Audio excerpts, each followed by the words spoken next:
Yo, what's up, y'all? It's your boy Lil Romeo. Right now, we're chilling in Orlando. I'm doing it big with my homeboy, Mike Jones. Oh, yeah. Right here. Go nowhere. Where y'all going? Keep it locked to Word on the Street. If you ain't flying, you ain't flying. You heard me? Birdman 1. Yeah, what's going on, man? It's the #1 Get It boy, Chingaling. You understand what I'm saying? The hood star himself, if you ain't got it, get it. And right now, your boy watching Word on the Streets, the TV show.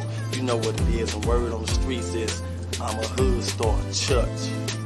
Y'all know what the bubble is. Your boy Drew the Great reppin'. Y'all right here on the UTV bus.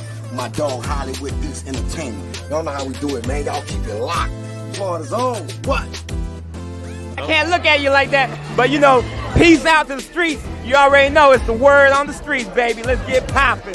Yo, what the business is? It's your boy DJ Dump, man, and you already know what the word on the street is, all right? Word on the Street, the hottest TV show out. Y'all got to check it out. What's up, Orlando? This is your boy Marvin Dixon, the commissioner of comedy. That's right, I'm in the politics of the game. The commissioner of comedy, Miami Zone. We'll be right back, right here on Words of the Street. Make sure y'all check it out. Don't go nowhere, because I'll be here.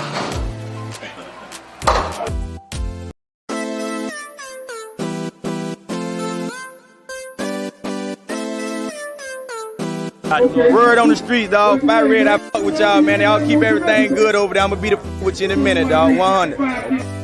Hey, it's your boy Big Tig BT in the building. You checking out Word on the Street, you understand me? And the Word on the Street is if you ain't watching this, you better be watching me. Okay, KK, this your boy Lil Scrap and G's up. Get your T's up. Hey, and the BMB please. Look, this your man T-Mac, straight out of Polk County. We do it real big down here. And you listen to Word on the Street. Straight from the man. Chill.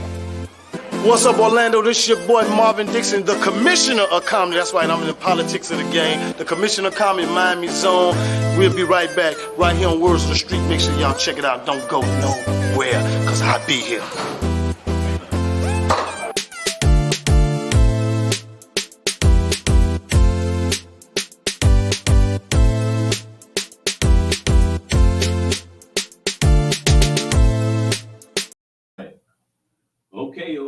Okay, that's right, we back. That's right.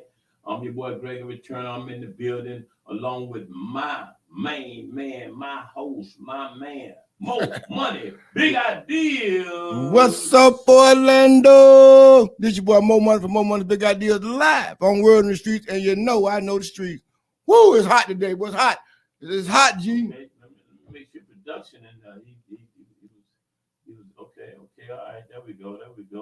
All right.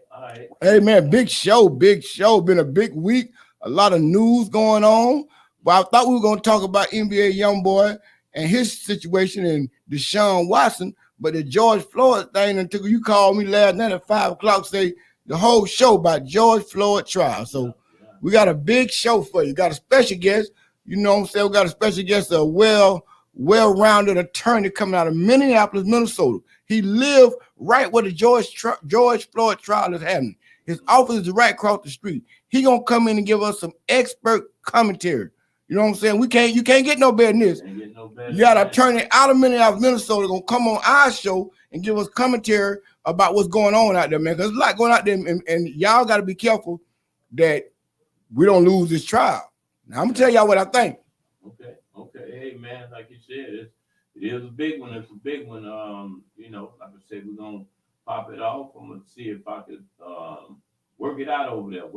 But that's what it's all about, man. Y'all know what it is. We still dealing with corona, so make sure you wear your mask. The case is up. You know what I'm saying? The cases done went. You seen that, G? Yeah. The cases done went up. Okay. A little bit, not no real, but they're going up. Right. We're gonna go to a quick little break, and then we're gonna come back with our special guest. It's going down, man. We got an exciting show for you tonight. That's right. And we talking about, hey, man, the trial has started. George Floyd trial has started. Okay. 38th in Chicago. I know where that's at now in Minneapolis. Okay. Quick break, back quick, and y'all stay with us, man. Most anticipated show that everybody's talking about, WODS Live. That's right. We in the building. We're hot, boy. We're hot. Don't go nowhere. Nigga, see you later. Can't talk to you if it ain't about the paper. Playing in the swamp. What's up, Orlando? This your boy Mo Money live from Mo Money's Big Ideas, live on Word on the Street. I'm here to tell you about my new TV show. Situation, man. Everybody likes the movie, and I'm gonna tell you behind the scenes in my life. How I got the patent. What is the weight suit? What is the world's safest backpack? World's safest backpack, I guarantee you. I'm gonna tell you about all that, how we did it. We're on the verge of being multi-millionaires, man. And I'm gonna tell you behind the scenes, along for the ride. You know, everyone knows more money, what you doing, what you got going on. This is it, man. This is legitimate multi-million-dollar stuff. We're gonna debut Situation on December 16th at 9 p.m. on Facebook and YouTube Live. Y'all make y'all lock in, man, because I want everybody to be a part of what I'm doing. That's why I want you to follow me. Everybody like the movie, man. You can be a part of this in the long term. I'm gonna show you how you can be a part of the Situation. Because Situation is about lives. It's about making it. Legitimately becoming a multi-millionaire. I'm gonna tell you behind the scenes, man. December 16th at 9 p.m. on YouTube and Facebook. Situation. Make sure you tune in, make sure you follow. Live on Word on the Street. This is Worth More Money. I'm out of here. How you shares looking? Okay. That's right. We still going back at it. My man Mo's over there in the building. It's going down tonight, man. That's what I'm saying. The trial has started. And we're gonna make sure we keep it locked right here, the Word on the Street. We're gonna update you. Mo, what you think? Well, I think that what we're gonna do is people that don't have time to watch the trial throughout the day, we're gonna gotta give you a synopsis of what's going on, and in our opinion of what we think is going. You know what I'm saying? So if you ain't seen nothing about the trial so far, you can come right here in 1 hour and get updated. Right. Okay. We're gonna go straight into an update, and then like I said, we're gonna go straight into it. Let's do it. They watched George Floyd die. Today, they took the stand in the murder trial of the now fired Minneapolis cop, Derek Chauvin. We heard from a mixed martial artist seen here in police body cam video who yelled at officers, "Get off that man." He testified he could hear and see George Floyd gasping for air while his neck was under Chauvin's knee. At some point, did you make a 911 call? That is correct. I did call the police on the police. Right. And why did you do that? Because I believe I witnessed a murder. We heard from a teenager who recorded the now infamous cell phone video of Chauvin kneeling on Floyd's neck for more than 9 minutes. The court decided we can't show her face because of her young age. It's been nights. I stayed up apologizing and apologizing to George Floyd for not doing more and not physically interacting and not saving his life. Several of the eyewitnesses to George Floyd's death who were testifying are not being shown on camera because they're so young, including a 9-year-old whose voice quivered as she recalled all that she saw. NBC's Jay Gray, live outside the courthouse in Minneapolis. Jay, emotional and compelling testimony all day. Yeah, Shep, you're absolutely right. And as you described so well, it was a tense, very difficult day in that courtroom. Some of the most compelling, gripping testimony came from a Minneapolis firefighter and EMT who lives in the neighborhood and just happened upon the scene the day George Floyd died. Genevieve Hansen moved to tears as she described what she saw, telling jurors she was off duty but desperate to help, approaching police, identifying herself as a medic, and offering to check George Floyd's pulse and start chest compressions if necessary. But she says officers just told her to move to the sidewalk with the rest of the crowd. I offered to walk them through it or told them, if he doesn't have a pulse, you need to start compressions, and that wasn't done either. I would have been able to provide medical attention to the best of my abilities, and this human was denied that right. Yeah, during cross-examination, the defense team did push back, saying that with police already there, it stood to reason that medics would be on the way, and asking Hansen if the situation was distracting or hostile because of the emotions of those who had gathered there. Would you describe other people's demeanors as upset or angry? I don't know if you've seen anybody be killed, but it's upsetting. Now, you may remember an opening statement, Shep, that Chauvin's defense team said that they believe the growing and angry crowd really played into what happened that day. Today, a separate witness said there were about a dozen people there and that their outrage and pleas for Chauvin to release the hold only seemed to make him shift his weight and apply more pressure to Floyd's neck. Jay Gray, live at the courthouse. Okay. Y'all see it, man. We're going to go straight into it, man. Because that was deep, Mo. That was deep. And the prosecution. Okay. Hey, we're gonna go ahead and bring Bruce right in. This is our resident attorney. We'll call him Bruce Rivers from Minneapolis, Minnesota, and we're gonna ask him some questions about how it is, because this is the first time. We'll go ahead and bring Bruce in. Hey, Bruce, what's going on? How you doing, my man? Good. How are you guys? How you doing there, Bruce? That's my co-podcast, Mr. Gregory Turner. I don't think y'all met the last time. That's Gregory Turner. That's the main man over there, Bruce. Mr. Turner, looking good. How you doing? Anyway, man. I think it's actually a misdemeanor to look that good. well, it must be a felony how I look then. Oh my God, you're a repeat offender. Yeah. Hey, I got you, Bruce. Hey, Bruce, I was watching the news today, and they were saying that Minnesota never had cameras in a courtroom before. Is that true? Well, we've had cameras in the courtroom, but it's never been broadcast like this before. Okay, right. Okay, maybe that's a statement. I was like, that's kind of odd. Okay, well, how's it the security out there, Bruce? Because they say that you can't get within a mile of the courtroom. I know you work right. I know your office is right across the street. But can you get close to it? I mean, what's the deal with that? Well, here's the deal. They've got the whole area sort of barricaded. You've got two buildings. You got the government center and the jail across the street. And for me to go see a client at the jail, I can't even park anywhere close. I got to walk a couple blocks at least. And it's too deep, 2 fences deep with razor wire. I mean, it's just, I've never seen anything like it. Right. That's what did you know anything about that? Yeah, I've been watching a lot of it, and I've seen how people are entering. But Bruce, what I want to find out, and I mean, as far as the defense antagonizing the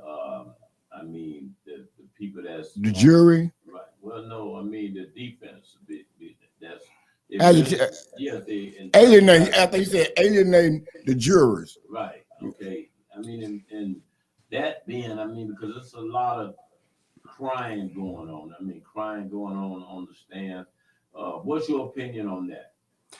Well, let's just break it down to a couple of things. What the prosecution is doing and what the defense is doing. The prosecution is laying their case out very methodically, and they're getting the reactions on how the various witnesses have been impacted by this. And you can tell by everyone. First of all, a lot of them feel guilty because they feel like they should have done more. And the defense is doing something that it just baffles me, because they are trying to paint the scene as a chaotic scene. They're trying to paint some of the witnesses as angry. And it's like, well, of course they're upset. I don't think they're angry. I think they're upset and they're freaking out because they're watching a guy die right before them. Yes. And now they're reliving it. It's almost they're reliving absolutely. They absolutely are. It's post-traumatic stress disorder. They are absolutely reliving it. And the guy who is was the martial arts guy who testified yesterday. He was just a bystander and knows a lot about chokeholds and that kind of stuff. And the defense walked right in. The defense had really had an opportunity to present, some kind of contrast between what Mr. Floyd was going through and what somebody who gets choked out goes through. Because you get choked out, you go out right away. They're 5 minutes into that video and he's still talking. So he's not choked out. You could have made that point, but he didn't. Instead, he said he tried to make hay out of the statement that he said something like he was going to slap the shit out of the cop or something like that if he touched him that way, and he's tried to make him out to be an angry black man, which was just stupid, because the guy goes, "No, I was disciplined. I was disciplined in my body. You can't paint me out to be angry." and he was calm, and he was effective, and the lawyer looked like an idiot, quite honestly. Right. And they said to him, you know, they said the statements that he made, and it was, when I seen it, it was like badgering him and trying to say, oh, you said this and you said that, and he says, hey, if that's what it's saying on the paper, I said that. You know? Yeah. So I mean. Oh, and he was calm, cool, and collected. Yes. And I think it was a big dud for the defense. Right. Exactly. Yeah. And I'm seeing it that way as well. I mean, in the overall play out in it, because like I said, with the officer that killed him, now the first statement that he made a statement saying that he was trained. This is how he was trained. Yeah, as far as a chokehold, as far as I heard that too. That's part of the defense. Right. That's part of the defense. I mean, what's your statement on that? He's saying this is what he was trained to do. You mean the officer? The officer, yes, sir. Well, I guarantee you, the officer wasn't trained to sit on him and ignore the paramedics. Right. Exactly. Right. Well, what I would add to this is that and I want everybody to understand this here. What is happening? The prosecution is presenting their case. So all the sympathetic, the cries, and that's good for the prosecution. But the defense has a whole nother strategy. Have you got to the opening statements, or you broke that down, Bruce? Yeah, I'm well aware what the defense strategy is and should be. This is not a case about anything but the experts. You know, look at the forensics. Pay attention to the forensics, because that's where the rubber meets the road in this case. That's really all they should be talking about. They shouldn't be attacking any of the witnesses. I mean, this guy, the martial, I can't remember, Williams, I think it was his name, the martial arts guy. You don't attack that guy. You don't attack the fire department person who testified today. You don't attack these people. I mean, I suppose you can lessen their credibility by saying you don't have training in law enforcement, but other than that, you save your powder until you get to the experts. Well, I think they changed lanes today, because I watched it, and the guy Charles McMillan was starting he did a little crying, and he had a recess, and then the defense decided not to cross-examine him at all.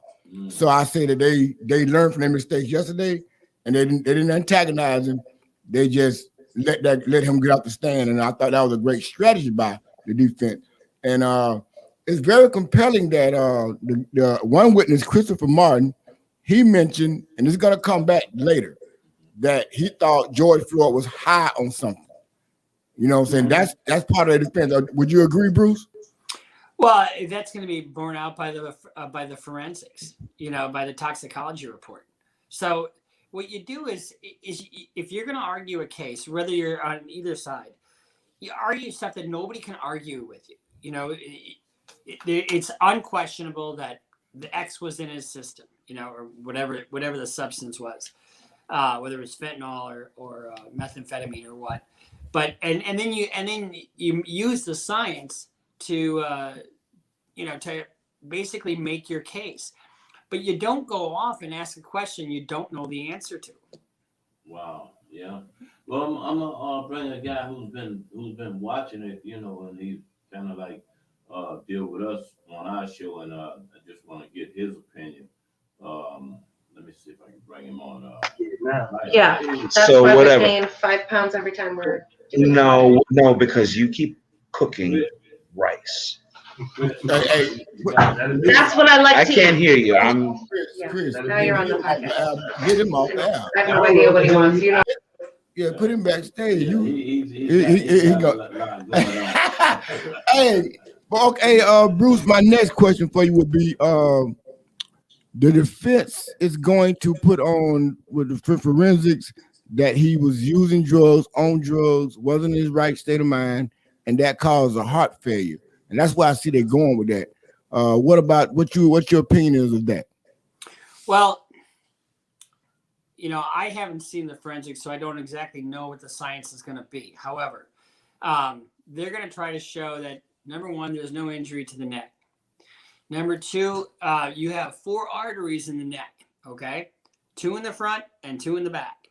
And in order for you to create the kind of injury in the brain that would cause an anoxic injury consistent with putting the knee on the neck, you have to occlude 2 of the arteries, okay? You got to block 2 of the arteries. And they're going to probably try to show that, that wasn't done. That they weren't blocked. Okay. But the state's going to have to try to show that that I think it's going to be the overall stress that Chauvin put Floyd in is what caused the heart attack. Yeah, I think that the prosecution at this point, and they should be doing a great case because they're putting on the only case. They're doing a good job with sympathy of public appeal.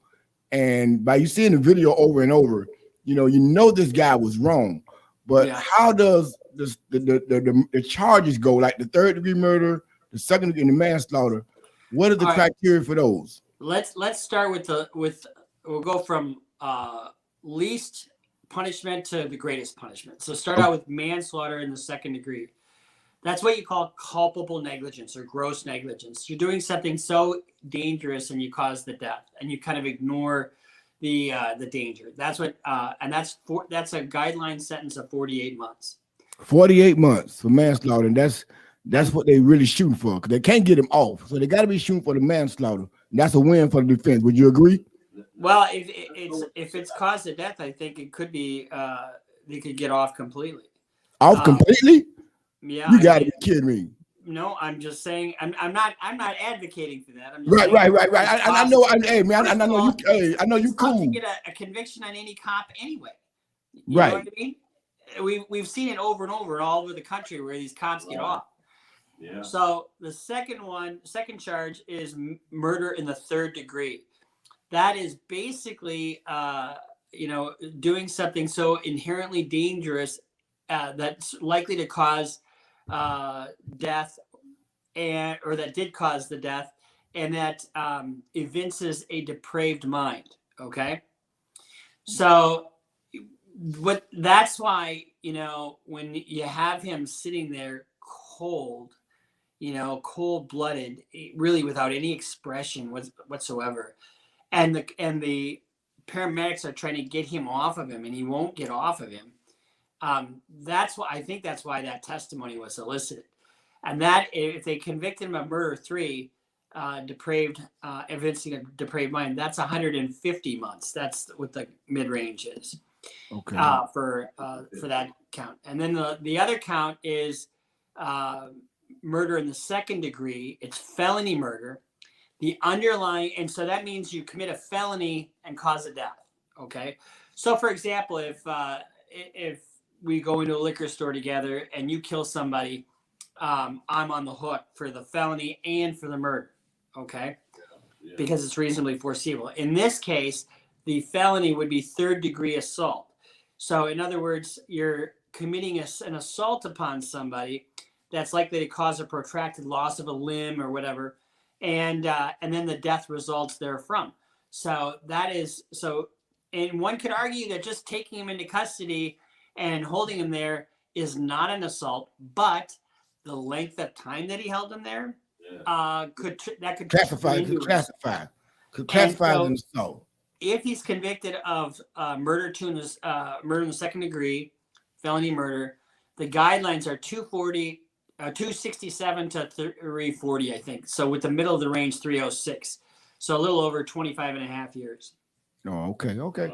So it depends on what he's convicted of, determines, and by him being a first-time offender, if he get manslaughter, he's gonna be out in a few years. So, we're gonna watch this closely. Hey, Bruce, a lot of our guys just came in. Anybody want to call in? Y'all can call in at 407-459-2641. Give us your comments. Hey, Bruce, anybody just coming in, tell them who you are, where you're from, and what you do.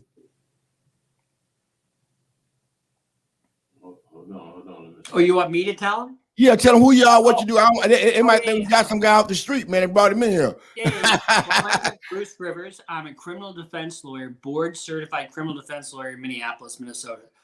I run a channel called CLR Bruce Rivers, where I react to some drill music, and I actually do little updates like this from time to time.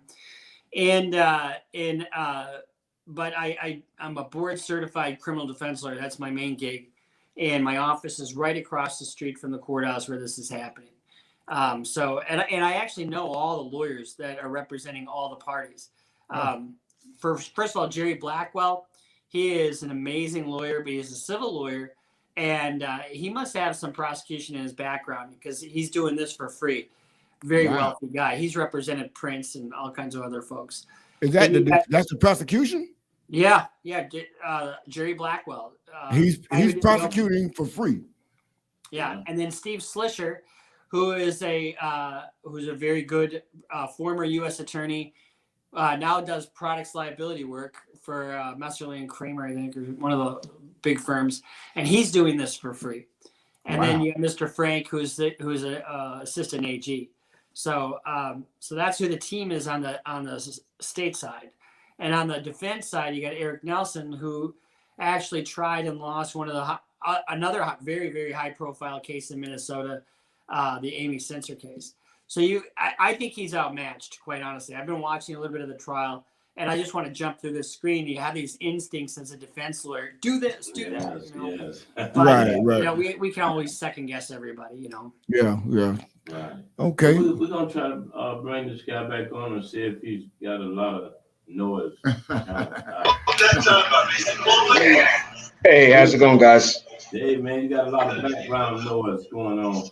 Okay. Not right now, I don't. Did you get your rice? Yeah. You got your rice? No. Hey. You were live. I just played. I'm sorry. Hey, guys, I just got up here to Detroit, Michigan. I just got off the road. We're trying to order some food, and I didn't realize that everything was going on. But yeah, George Floyd, I've been watching little pieces of it. I hate to say it, but guys, I think Minneapolis is going to burn. I hate to say it, but my honest opinion, I think that Minneapolis is going to burn. Now, what happened in Minneapolis? You hear that, Bruce? No, I'm sorry, but it's going to burn because there are too few things that can happen that can avoid this. Right now, the way we're looking at it, if he gets charged, if he gets found guilty with something, it's not going to be a strong enough charge for the community. Okay? 2, if he doesn't get charged with anything, which if you really, really look at all of the evidence, including the training that they had for situations like that, the training that they have for the Minneapolis Police Department, I don't even know if that's the right. I'm sorry, but if you look at the training that they have, it says that a knee to the base of the neck and back is a good restraint. Now, the fact that he might have kept it there for too long, that's a possibility. But you cannot choke somebody from that position. Okay, so that gets murder. Murder's gone. And I feel so arrogant. I'm sitting here talking to a lawyer about, predicates and all that kind of stuff. But okay, but well, you like you're talking about reasonable doubt to me. You like you're building. Yes, reasonable. Okay. Hold on, Chris. Hold on, Chris. Hey, Bruce, why don't you give us a quick definition of Minneapolis reasonable doubt law? First of all, I don't think you're off the mark in what you're saying at all. I think you're pretty astute. Reasonable doubt is, and it's the same definition everybody gets everywhere, all across the country.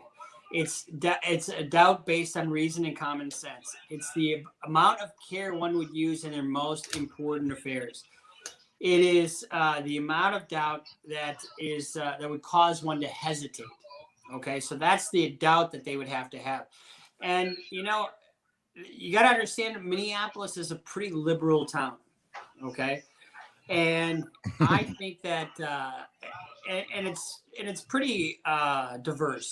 I mean, we are in the upper north, we are a pretty white state, but Hennepin County, Minneapolis itself is pretty diverse, and the jury looks like it's pretty diverse as well. So they're going to get both sides are going to get a fair shake, but there is that possibility that if you look, like you said, at the evidence, that they're unable to prove that he caused the death. However, if you see George Floyd in the store, you see that George Floyd, what he's doing in the store, he's not in distress at all. He's kind of bouncing around, he's walking around, and then he dives under the knee of and he keeps disregarding what everybody is saying. Get off him. Get off him. I mean, that's the main thing. Get off him. Oh. Blackwell had the best line I've heard yet. And his line in this was, he didn't let up and he didn't get up. Right. Yeah. Exactly. Well, I mean, like I said, you put it straight and blunt. I mean, and Chris, your opinion is very, like I say, unique and value. It's unique and value, Chris. We don't mind you coming on with your opinion, but now I hope that the way I see it, my opinion is that manslaughter, I'm more leaning towards he's gonna be found guilty, but it's not gonna be enough for the black community, and that's probably gonna cause the problem. And and there are different levels to it, because first of all, what if they now listen? I think you guys no acquittal though. No acquittal. No. I think that you guys have to prepare yourself for an acquittal. I think that you have to prepare yourself for an acquittal. Maybe a mistrial. I would say maybe a mistrial. No. Not a total acquittal. A total acquittal would be ludicrous. A total acquittal would be ludicrous. A mistrial. Listen. Let me hear what Chris saying. What you? Okay, why are you saying that? I'm saying that because the predicates to each of the charges that are going to be satisfactory to the community are not going to be enough. The most that I see them charging him with is criminal negligence.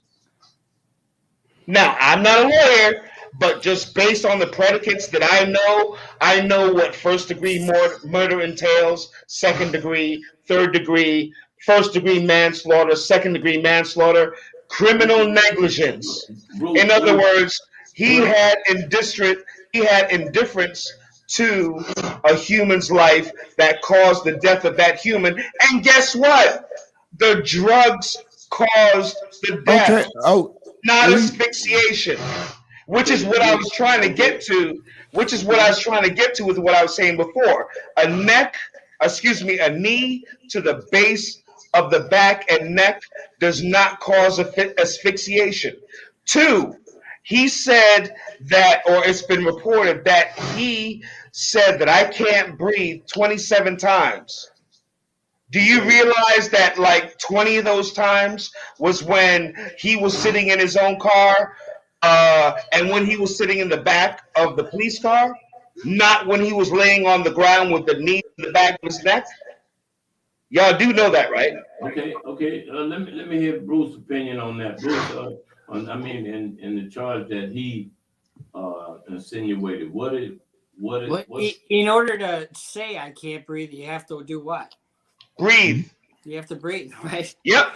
So I agree with that, but I think it's a little more complicated than that, because even if you say it's not a choking case, which I don't think it is a choking case. It's not. But if you are arresting somebody that's under the influence of narcotics and you are putting them under more stress and all of a sudden they go limp, you have a duty to roll them over and to render aid, which they did not do here. And one of the officers did say, shouldn't we roll him over? Because he's no longer speaking. He's no longer fighting. He's now rendered unconscious at that point. And then it's several minutes later that the paramedics come, and he still wouldn't get off it. True. Yeah. Bruce, and just to add to this, the other officer that was, holding people back. What's chances of him being charged? All of them in charge already. Well, right. I mean, you mean convicted? I don't like his charge at all because it's behind him. He really doesn't. He's not watching what's going on. He's keeping the crowd away. He's doing, and I think that's probably reasonable. So I'm surprised his charge didn't withstood a motion to dismiss, because but at the same time, Bruce, he heard George Floyd said he can't breathe. No, stop it. He was saying that when he was in the open back seat of a police car. He was saying it. Chris, he said, I can't breathe. I can't breathe. I can't breathe. I can't breathe. Chris, even on the ground, what I'm saying is that officer. No, he heard him say it 20 times before when he wasn't on the ground. Okay. And if you look at the footage, how many times? How many? Okay, I'm going to make my statement. How many times did he say I can't breathe when he was on the ground? Okay, I don't know the exact number, but what I think that the officer that was trying to, you put yourself in the police officer's position. It's 4 of us. Hold on, it's 4 of us. It's 4 of us, and it's 100 of these people. To keep my other officers safe, I got to watch the crowd. Yep. So, I can understand that the officer got his back turned. He hear him, but he's also making sure that his officers don't get swamped or trampled in a ride. So I think it's tricky, and I don't think we're going to be satisfied with the verdict. That's what I would say. So, Bruce, what's your opinion of that? Minneapolis is going to burn. I agree. I don't think I really hope Minneapolis is. I hope it doesn't too, but you already understand where I'm coming from. There is nothing that is going to suffice the word. That's going to satisfy the mob. He would have to be found. Let me hear from the caller. Hold on. Hold on, Chris. Caller, who we got? Hi there. This is Black Ice from Atlanta, Georgia. We can't hear you. Calm the crew down. Okay, the crew's calm down, man. Go ahead. What's your statement? What's your question? Yes, this is Black Ice out of Atlanta, Georgia. And I just think, Chris, you speak proper English and you sound very articulate. But you got to get your facts in order, because I've been watching everything since day one, and they've shown. Oh, the caller really want to get to. They show what now? Well, Chris sounds very articulate, but he doesn't have his information together. Oh, okay, she said you ain't got your information together, Chris. But that's another show. He never got it together. No. About him being drunk, incompetent with drugs, or the 6 asphyxiation. Today, she's hearing things that I didn't say. I love that. I never said anything about intoxication or drugs, not once. So what are you talking about? What are you talking about? I'm articulate. Hey, okay, I got a quick question. Wait. So I guess. Hey, Chris, slow down, Chris. So is the attorney over here articulate too? Well, okay. Hey, Chris, you're very articulate. I'm talking about clearly. What do you mean I'm articulate? What does that have to do with anything? Okay. I'm not trying to debate. We're all heated.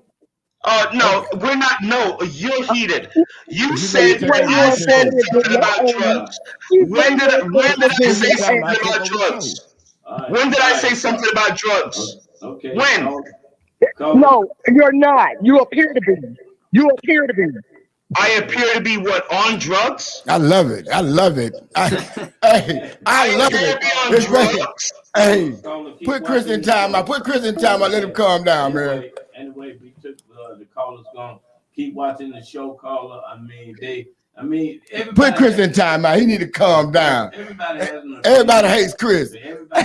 Nobody hates Chris. Everybody hates Chris. No, that's his name, Bruce. I don't hate Chris. Everybody hates Chris, man. We gotta put him in timeout jail, in podcast jail. But he has a, you know, he comes across real dominant and real strong to my viewers out there. I mean, and he's just stating his opinion, and we value your opinion, Chris. We really do. That's what's up. But you guys have been listening. I know you guys are listening, and we're all talking. And you guys know that I never mention drugs. Okay, yeah. And nobody is gonna say that I speak articulately. Let me get back to the show, Chris, because that's the whole. I'm gonna get back to the show. Hold on, Hey, off, man. I'm gonna get you because you'll be telling about your profile. Hey, Bruce.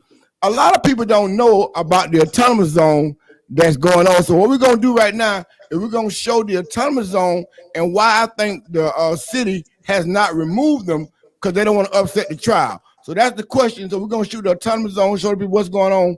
But they haven't removed these people because of the trial. Would you agree? Yeah, the city is like on edge, and I think that's why they settled for $27 million. To be honest with you. Okay, shoot that. Tell me. Activists in Minneapolis now control a barricaded area at the very corner where George Floyd died. It has, though, been the site of violence in recent weeks.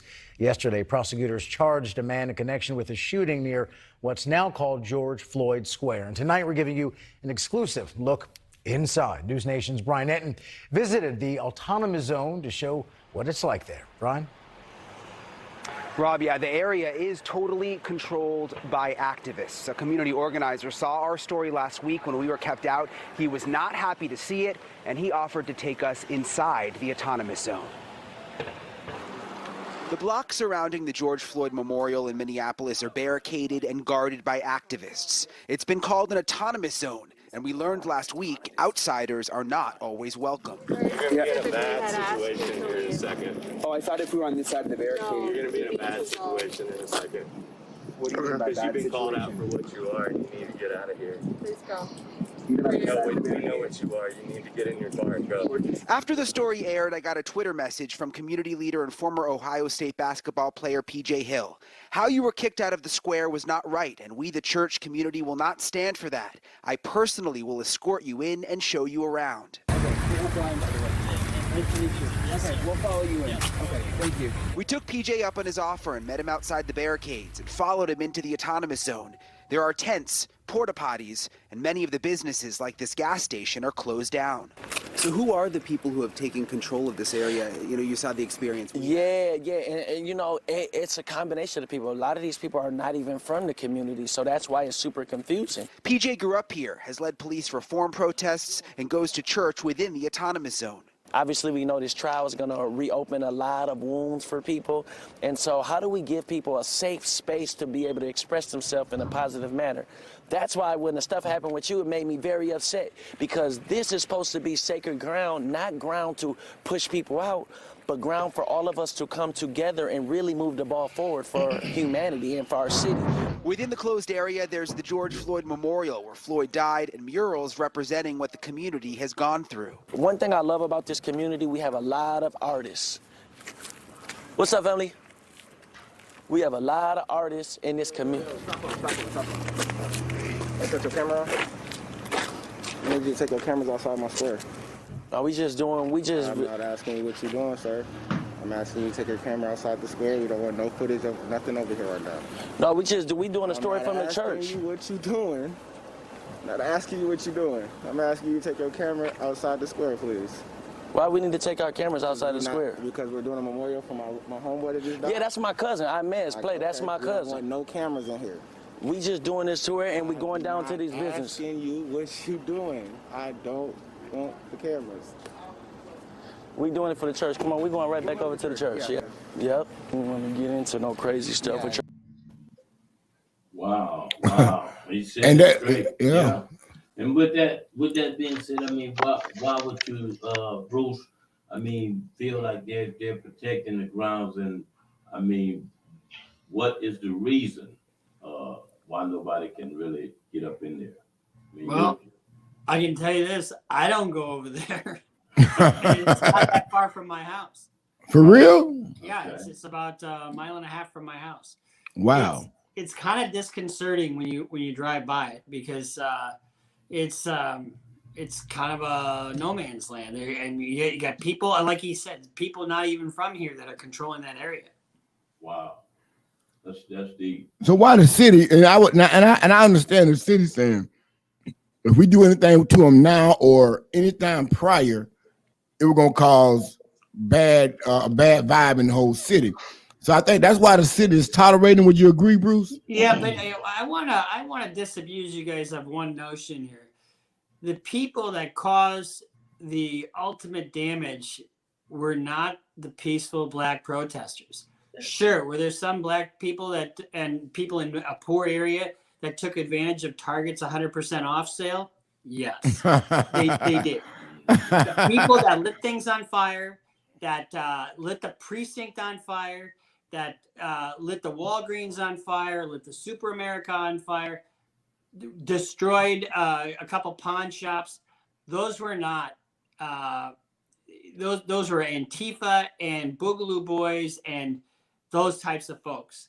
I know. Oh, okay. That's for a fact. Those are the guys that did the Capitol, right? Yeah, they took. Well, I don't. Yeah, some of the Boogaloo. Some of the guys, the Proud Boys, and it was outside agitation. Not the Proud Boys. Not the Proud Boys. Not the Proud Boys. Not the Proud Boys. There were some white supremacists here, and the Antifa folks who were really taking advantage of this crisis, for lack of a better word. And so, where did you guys hear that first, huh? G, no. G, no, not you, attorney, not you, Mr. Bruce. I'm talking about Mo and G. Well, that was well known. It was well known that after a while that they were saying that it was organized. It was organizational stuff going on at the riot in Portland and also Minneapolis. No, I'm just saying what I'm talking about the Capitol. I'm talking about the Capitol. And what I said, what I'm talking about is that there were some stories going around that it was organized in these cities like Portland, Minneapolis, for the rioters to do all this stuff, but it wasn't really the protesters. But once they got started, then it steamrolled. But it was organized for them for it to happen, like the Target to get burned down, for the pawn shop to get broke in. There was some other guys like Antifa organizing it. Once they got it started, it's easy to get it steamrolling. You know, that was the stories that I was getting about the rioters that was really being real violent. Right, which is exactly what happened in the Capitol, which is what I was saying when we were talking about it. But y'all go ahead. I mean, but Chris, it's a fact that everybody all over the world know that the protesting wasn't done peacefully. I mean, people that was joining these protests and wasn't the good protesters. I mean, that's but it goes a lot deeper than that. But it was organized. It was organized. But listen, what y'all don't realize is that what's happening in this country right now. We do realize. No, stop, Mo. Stop. Let me hurry up and finish so y'all can get on with your show. What I'm saying is what's happening right here in this country has happened in many other countries over time. What happens is there's an established government, a fringe entity comes up that's financed by an outside power, and they come up, they overthrow the government. It happens in Venezuela. It happens in Ecuador. It happens in Iraq. It happens in Iraq. It happens all over. And what we're seeing right now is unrest. And it's being financed. And I don't think this is something that people are realizing. No, not maybe. Maybe it is. Okay. Bruce. Hey, Bruce. We understand that Antifa is a part of this thing in some as far as the riots. But getting back to the trial, Chris, I'm asking Bruce. Bruce, do you think we're in for a storm like Minneapolis being burned? Do you really think that? I don't think so. And here's why I say that. So far there have been quite a few protests, right across the street from me, and I've watched them all, and they've been extremely peaceful, and I haven't seen much in terms of violence or anything like that. There's some talk about it, like, oh, you mess with me, blah blah blah. But by and large, it's been pretty peaceful. They've got National Guard. They're fucking everywhere right now, and there is a presence that is. Oh, they have that in Minneapolis now? Right now. Okay, good. That's the only thing that's going to save you guys. Yeah. I tell you right now, that's the only thing. That's the only thing. Well, that's what they're for. That is the anticipation that something might happen if the verdict is not something that we want to hear, or it's not severe enough. So I'm glad they got the National Guard there to keep the city from being burned down, like you would say. Or if the mayor insists that the National Guard stand down, correct, Mr. Rivers? He ain't gonna make that mistake again. No, but if he insists that the National Guard stand down, he can do that, correct? He has the power to do that, does he not? I don't think he does. I think the governor's got that power. Right, exactly. No, he has no. I'm saying, but the governor can make the National Guard stand down. That's what he said, Chris. Yeah, That's the what he governor, said. sure. He does have that power. Yeah, okay, so if what happened over the summer happens again, then yes, Minneapolis will burn. Okay, Chris. I mean, It will burn. Just the same, just the same as what you see in Portland, what you see in Seattle, these autonomous zones. How this happens, where this happens, I have no idea. Chris, be a beacon of light. Would you please give us some? I'd love to. Hey, Bruce. Hey, by the end of the show, you be like, hey, Bruce. By the end of the show, you be like, everybody hates Chris. No. I just need to change his name to Articulate Chris. Oh yeah, too articulate. Yeah. Right. We also value our callers' opinion, but I mean, you got to remember, Mr. Bruce.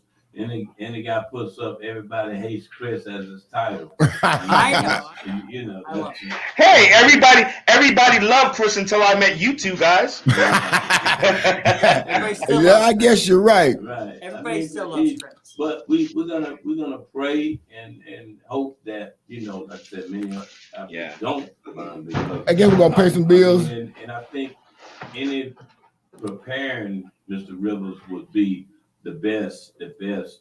Yeah, having the National Guard on site, ready to go to protect the community is the best thing to do. Right. Yeah, I agree. Preparing and now, because what we've seen happen, we can stop it before it happens. So I'm gonna definitely keep you in prayer, Mr. Rivers, because I don't want to be like Chris, just I mean, just with his opinion, that's okay, but like I said, we're gonna hope for the best. Hope for the best. But no, I do too. I hope for the best too, but I'm kind of sick of hoping because the best ain't. I haven't seen the best in a very long time. I agree, but we can't get sick of hoping. No, you can't get sick of hoping and preparing. And I think the city of Minneapolis, I think they're prepared for the worst in this situation. You prepare for the worst and you hope for the best. Yeah. But the verdict, I'm like Chris in a lot of ways. I don't think it's gonna satisfy because I'm thinking maybe a manslaughter. You know what I'm saying? He's gonna be found guilty of something to satisfy the people or pacify the people, but they ain't gonna be satisfied. No, even if he gets manslaughter, you can't. That's 48 months. That's 48 months, Bruce. Right, but but you can't get life or execution from manslaughter. It's so 48 months. Hey, Chris, listen. Okay. Bruce already told us it's 48 months. That's not enough. That's not enough. We understand. We understand that. Okay. So that's what I'm saying. So Mr. Rivers, after the verdict is found, I mean, how long would they go into the sentence? About 2 weeks, or I mean. Oh, he'd probably be taken into custody right then and there if he's found guilty of anything, because whatever he's found guilty with will be a presumptive prison sentence, and then they have to do a pre-sentence investigation, so that would take about 8 weeks. So it'll be 2-3 months before he's sentenced. Oh man, really? Wow, that is wow. You know what I'm saying? That's too much. People are emotional. People are not going to wait for all of that. This right here is what's going to happen. I'm so sorry, guys. But no matter what happens, this right here is happening. I'm Are sorry. you going to a concert, Chris? Right. Yeah. No. In concerts nowadays, they use cell phones. They don't use That's right. lighters That's anymore. right. Yeah. I hope you're wrong. I really hope you're we wrong. hope you're wrong, Chris. Yeah, Chris. I hope I'm wrong. I know. I hope I'm wrong. I hope I'm wrong. Okay, Chris. We got you, buddy. We'll take a commercial break, man. We'll come back and wrap this thing up. Yeah, Mr. Rivers, you've been great, man. You kept your composure. I mean, like I said, I'm gonna hope for the best because I really think, like I said, with the National Guard's been there, a lot of preparing for the verdict on this case with the people that's Just there. so we're clear, there's no Mr. before my name. Okay. It's just Bruce Rivers, huh? Appreciate it, Bruce. Appreciate it. I appreciate that too. Hey, if I ever need an attorney, Bruce, as far as your attorney, are you registered in any other states besides Minneapolis? No, I'm only licensed in Minnesota, but I go everywhere if the fee is good enough. And, okay. And then I team up with lawyers in a local jurisdiction. So I've done that quite a bit in Las Vegas and Maryland and Florida. Okay, I might have a case for you in New Jersey. I'm gonna call you and talk to you about it. All right. Okay. Hey, Mr. Rivers, Mr. Bruce Rivers. There we go. Okay.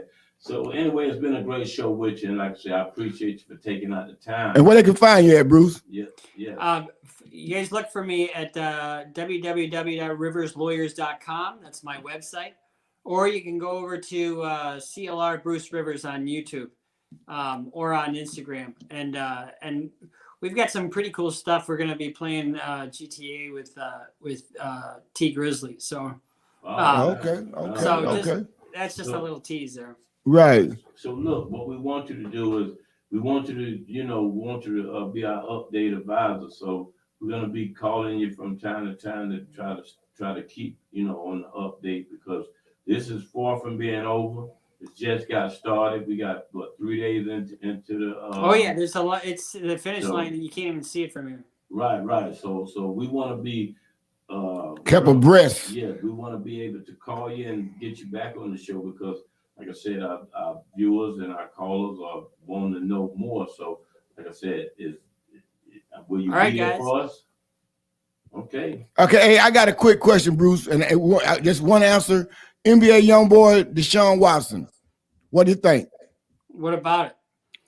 Both of them was. I don't think Deshaun Watson been charged criminally yet, but he got 19 allegations.